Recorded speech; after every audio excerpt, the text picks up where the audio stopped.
So we're going to be looking at some sample footage with the Panasonic G85, the Sigma 17-50 f2.8 attached with the Viltrox EF-M2 Speedbooster. And all of this is going to be shot handheld at 60p. And if you want to watch my introduction to this lens, just make sure to click on the card above.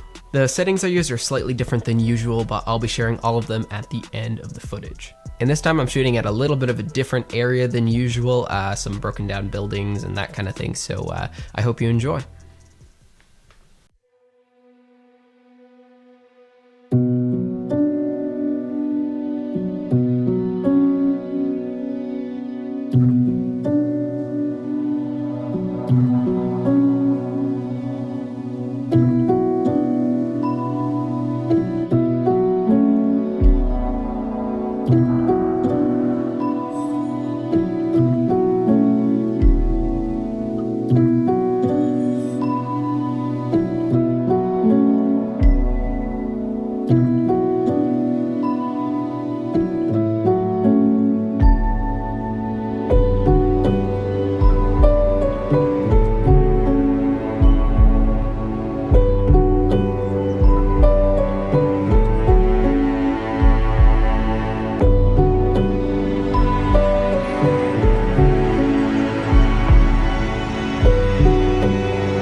Alright, I hope that was helpful for you, and the settings I was using, obviously with the Panasonic G85, the frame rate was 60p, 28 megabits per second. Lens settings were aperture usually at F2.0. Some of the shots of the mountain were like F8 and then F5 just to get a little less depth of field, and everything was shot with ISO 200, and then the shutter speed was always 1/125. And sorry for my voice, I've got a few allergies. So my picture profiles were actually what was slightly different than usual.